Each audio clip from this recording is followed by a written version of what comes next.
Hai, Isyam Samsui dari Kereta Dokmai dan sekarang saya berada di Ladang Agro.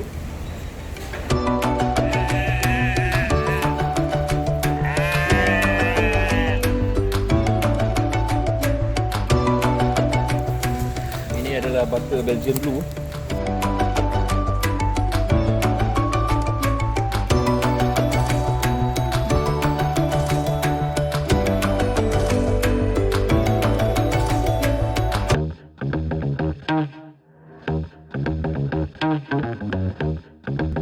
Jadi kenapa saya ada kat sini hari ni?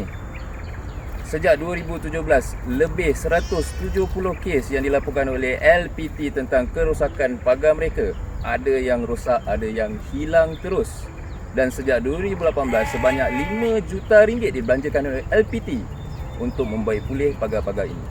Dan bulan 1 yang lalu, satu kemalangan yang melibatkan 2 buah kereta dan 9 ekor lembu yang mati akibat kemalangan.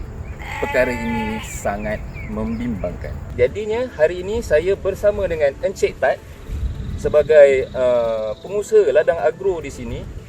Kita nak minta sikit pendapat bagaimana sebenarnya cara untuk menjalankan ladang agro ni, cara memelihara haiwan ternakan. Silakan Encik Tat. Bagi saya, keadaan ni sebenarnya adalah satu masalah yang melibatkan peternak itu sendiri.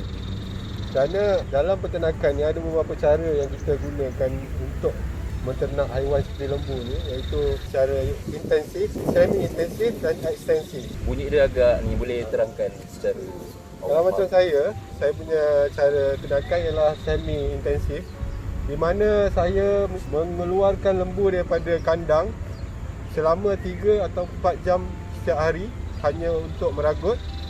Dan selebihnya adalah waktu lembu di mana dia berada di dalam kandang. Kami menyediakan makanan untuk lembu semasa di dalam kandang. Dalam kandang tu sendiri memang tak ada rumput lah maksudnya, okey.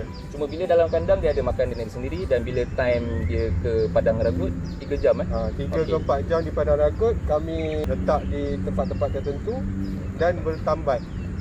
Itu yang penting. Dan lembu tak berkeliaran merata-rata. Dalam kawasan ni sendiri sebenarnya dia macam ni, dia boleh lepas ke, boleh naik atas jalan besar ke, atau macam mana, di kawasan perumahan ke? Okey, kawasan ni sebenarnya kawasan terbuka dan tidak berpagar. Bila kawasan terbuka macam ni, kita perlukan tali untuk mengawal lembu.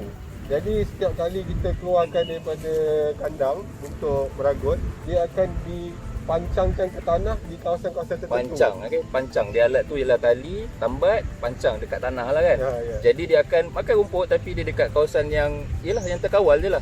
Dia tak akan pergi ke tempat lain lah. Ya. Ini yang melibatkan lembu ataupun kambing pun tak ada bela. Kambing ada. Biri-biri, tapi biri-biri lebih terkawal kerana biri-biri ni berjalan dalam kumpulan dan dia lebih senang dengar cakap lah. Okey, dari pandangan Cik Tat sendiri lah, dengan apa yang dah berlaku kan, kemalangan sehingga dia menyebabkan kematian.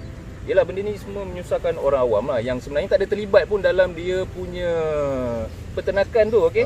Okey, kita faham peternakan ni memang satu sektor yang boleh mendatangkan untung lah, yang banyak lah kan. Maknanya harga seekor lembu pun boleh mencecah kasar ribuan ringgit lah, okey. Jadi untuk dapatkan kos tu, lembu kenalah sihat, okey, dan cara makan tu adalah teratur lah, maknanya dia ada diet dia. Yang penting ialah makanan dia berjadual. Dan saya tak faham yang jenis penternak ni, dia nak harga dia ikut market seekor lembu, tapi makan tu nak free.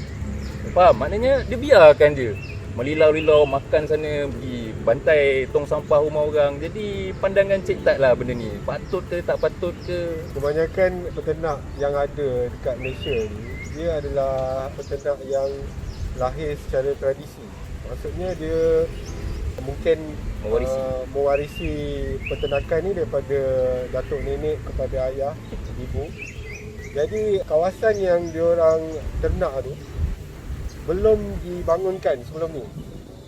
Jadi macam tak ada ladang, tak ada kampung, tak ada perumahan. Jadi bila dia ambil alih kepada generasi berikutnya, mereka masih mengamalkan cara yang sama. Walaupun kawasan tersebut dah dibangunkan dengan kilang ataupun perumahan ataupun apa-apa jenis pembangunan lain. Itu yang membuatkan keadaan peternakan cara ni menjadi masalah kepada masa sekarang. Cara bela tu maknanya dah turun-temurun tapi dia tak upgrade lah maksudnya. Betul.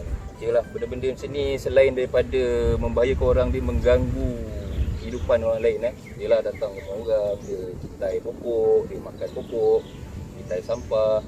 Okey, dalam beberapa keadaan agak sukar untuk dapat tapak untuk lakukan ternakan haiwan ini. Pendapat Tat, sebenarnya ada tak daripada jawatan berwajib, contohnya veterina, menyediakan apa-apa bantuan, contohnya macam sediakan tapak, kandang atau sebagainya? Biasanya kalau kita buat permohonan, ada yang dapat bantuan tapak daripada veterina. Tapi komuniti peternak sekarang ni semakin meningkat. Jadi jumlah tapak yang ada mungkin tak cukup untuk memenuhi permintaan peternak. Jadi veterina lebih fokus kepada yang peternak-peternak yang lebih berdaya maju untuk diberikan kelebihan dia. Dari segi kalau kita ada tanah sendiri ataupun ada kawasan sendiri, veterina pun boleh bantu dari segi supply benih tanaman untuk makanan, bahan makanan untuk ruminan ni. Oh betul, jadi tak adalah macam, yelah maknanya sumber makanan tu ada kat situ, jadi dia tak adalah biarkan dia meliar macam tu. Okey, jadinya rasanya itu saja kesimpulan dia. Bidang ternak haiwan ni sebenarnya bagus, betul bagus, mendatangkan keuntungan yang tinggi. Lagipun ia adalah sunnah Nabi Walau bagaimanapun haruslah bertanggungjawab, kan? Maknanya mana boleh kita nak untung tapi nak benda free, benda nak senang, bahayakan orang. Itu yang kita tak nak. Jadi boleh bayangkanlah, lebuh raya yang betul-betul organize, ada lembu lalu. Boleh bayang tak? Tuan-tuan pun tahu berapa laju kita dekat highway. Tak payah nak cerita 160, 180, cukuplah 100 km sejam. Tiba-tiba ada lembu depan, seekor, sekawan lembu. Apa yang akan jadi? Bahaya weh. Nak kalau kita bawa anak-anak. Jadi sekali lagi, terima kasih kita ucapkan kepada Tat kerana sudi meluangkan masa. Dia pun tengah sibuk menggembala lembu dan kambing dia. Terima kasih Cik Tat. InsyaAllah kalau kita, ingat kalau kita ingin berjaya, kita kena ikut saluran yang betul. Kalau berjaya tak berkat pun tiada gunanya. Kareta.my. Terima kasih. Jangan lupa subscribe channel kami dan tekan butang loceng supaya anda tahu bila video baru kami akan muncul.